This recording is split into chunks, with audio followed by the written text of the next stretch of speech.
les marchés financiers avec IG Markets, CFD Trading.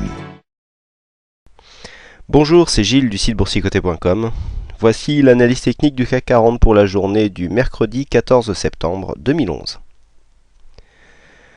Avec aujourd'hui bien la reprise technique que nous attendions, puisqu'après des petites hésitations sur la séance que nous avons eue hier, c'est une belle journée de rebond que nous avons connue aujourd'hui avec une ouverture pourtant en baisse à 2855 points, suivi d'un plus bas à 2849,73 et puis les cours ont monté pour aller marquer un plus haut à 2956 points,74 avant de terminer en clôture à 2949,14 points.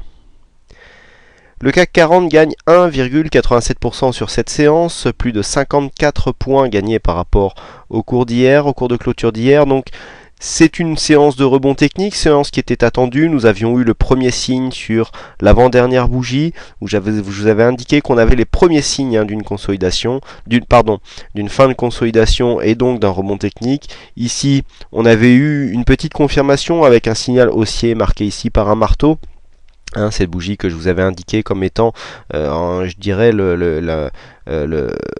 l'intersection entre le doji et le marteau, qui était aussi un signal haussier. Et bien là c'est fait, la bougie est belle, elle marque un avalement sur la précédente bougie. Alors on a presque un avalement sur les deux précédentes. Alors je vous rappelle le cours de clôture précédent, c'était 2854,81 et le cours d'ouverture d'aujourd'hui est à 2855. Donc pour 19 centièmes on ne peut pas valider l'avalement.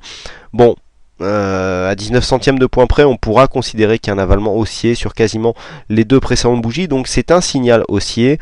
Malgré tout, nous n'avons pas réussi à combler totalement le gap, puisqu'avec un plus haut à 2956,74, ici nous avions un plus bas à 2967. Donc il manque encore 11 points. 11 points pour combler ce gap, donc, et voir un peu la réaction des marchés suite à ça. Nous nous rapprochons donc de la résistance baissière que je vous avais indiqué hier, donc il n'y a pas de franchissement. Nous avons du mal à franchir cette résistance ici des 2948, puisque nous venons clôturer donc juste au-dessus à 2949,14, mais on aurait aimé un franchissement un peu plus dynamique pour confirmer un petit peu ce signal haussier que nous avons aujourd'hui.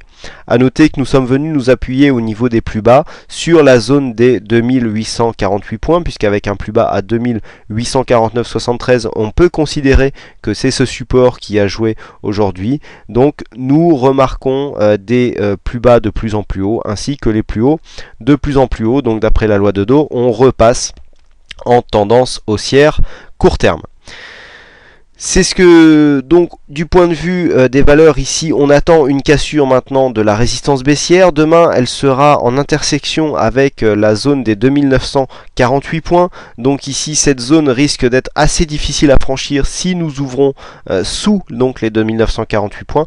En cas d'ouverture supérieure, on aurait une partie du gap donc qui serait ici susceptible de rester non refermée, puisque on pourra avoir un franchissement assez dynamique et donc une ouverture sous cette zone. Il sera intéressant de constater, voir si les cours viennent rechercher ici la zone des 2948 ou s'ils repartent directement, laissant dans ce cas le gap, une partie de gap ouvert, mais nous n'en sommes pas là, c'est des pistes. Bon, une ouverture en gap haussier sur une ouverture ici qui est restée partielle donnerait un beau signal haussier, surtout qu'il interviendrait avec une cassure ici de ce support qui est un support majeur à 2948, une cassure de la résistance baissière que nous avons ici qui est une résistance baissière court terme. En plus de ça, il nous donnerait une figure en un îlot de reversement, donc qui donnerait, tout ça nous donnerait un beau signal haussier, mais pour l'instant nous n'en sommes pas là, il est encore trop tôt pour juger. Il faudra attendre donc l'ouverture et surtout la fin de la séance de demain pour juger ou pas de la pérennité de ce rebond qui n'est pour l'instant que technique, puisque nous ne sommes pas encore venus casser ici la tendance baissière, puisque nous sommes sous la résistance oblique. Du point de vue des indicateurs, nous avons un RSI qui remonte légèrement. Vous voyez qu'au niveau du RSI, c'est assez intéressant à constater. Nous avons une petite dynamique haussière qui est en train de s'installer, puisqu'on voit les plus bas de l'indicateur qui sont montants. On a un petit accès de faiblesse ici sur cette zone de cotation, mais lorsque l'on regarde à quoi elle correspond quand même à un plus bas. Donc on voit que par rapport donc au RSI, on serait quand même sur une dynamique plutôt haussière qui nous aiderait justement à franchir cette zone de cotation. Stochastique qui est en train de lancer son signal très proche de sa zone de survente. On est à 21 points, donc on est déjà au-dessus. Le MACD, quant à lui, on va l'agrandir aussi, est en train de se retourner. Donc le MACD est en train de se retourner. On a une belle divergence sur le MACD, puisque là, on peut voir que par rapport aux plus bas qui sont de plus en plus bas, le MACD, lui, je reviens donc sur la vue du MACD, nous montre que ici les plus bas sont montants. Donc on a une petite divergence qui est en place sur le MACD. Au niveau du RSI, on a oublié de le remarquer, pas au niveau du stochastique, au niveau du RSI, on a obligé de le vérifier, donc on va regarder ça tout de suite. Oui, on a une divergence aussi haussière sur le RSI, donc tout ça nous font en fait tous ces signaux nous font une possibilité de hausse. On voit ici qu'on a une dynamique qui se met en place, une résistance baissière à passer, alors que nous avons pas mal de dynamiques assez favorables, des divergences qui apparaissent qui plaideraient pour une continuité de la hausse. Donc on peut s'attendre ici à une cassure de ces zones techniques et donc la tendance court terme repasse à la hausse. Je dirais que le point noir sur ce mouvement, c'est tout simplement la baisse des volumes, puisque avec des volumes qui sont en baisse, qui s'inscrivent en baisse par rapport à ce que nous avons connu hier, nous sommes dans une continuité de mouvement. Tout simplement, l'amplitude de cette bougie s'explique par le fait que nous avons eu peu de vendeurs aujourd'hui, et donc les acheteurs ont fait monter plus rapidement les cours. Donc, bon. Pour l'instant, on ne va pas trop donner de conclusion par rapport à ce manque de volume.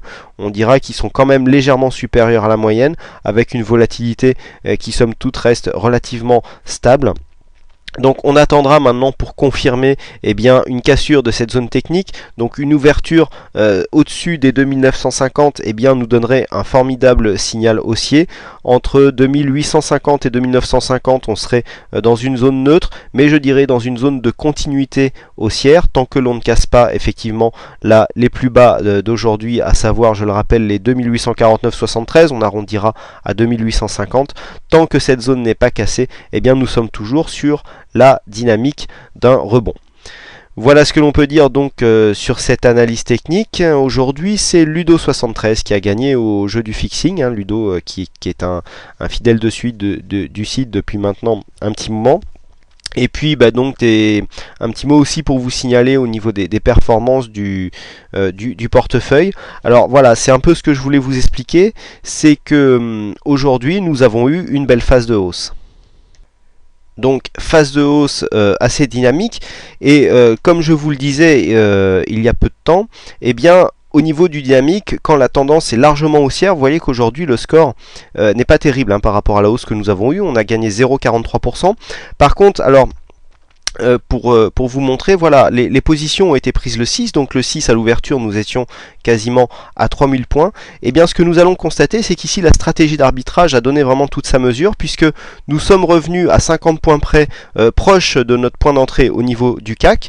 Donc nous avons une couverture qui est légèrement positive, puisqu'on a 2,7%, et vous voyez les titres qui ont été pris à la hausse sont eux aussi positifs. Donc là voilà, on a réussi, alors je dirais que l'exemple est, on est un peu dans une situation quasi parfaite, puisqu'on a des valeurs prises à la hausse qui continuent à monter, et donc une couverture pour l'instant qui est haussière elle aussi. Donc tout ça se retrouve dans la globalité du portefeuille, puisque depuis que nous avons pris ces positions, le portefeuille a lui-même augmenté de 1%, puisque nous étions à 3,14% en perf global.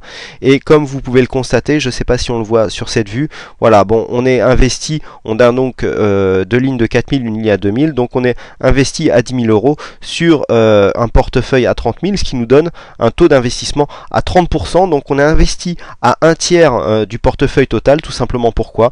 Quand je vous dis que en période de forte volatilité, on baisse son exposition, c'est tout tout à fait, c'est tout à fait cet élément que j'ai essayé de reproduire ici. Donc hausse de la volatilité qui est constatée ici sur ce graphique. On baisse un petit peu son exposition pour que à écart de stop constant, on ait un risque potentiel qui reste équivalent. Voilà donc ce que l'on peut dire sur cette analyse technique.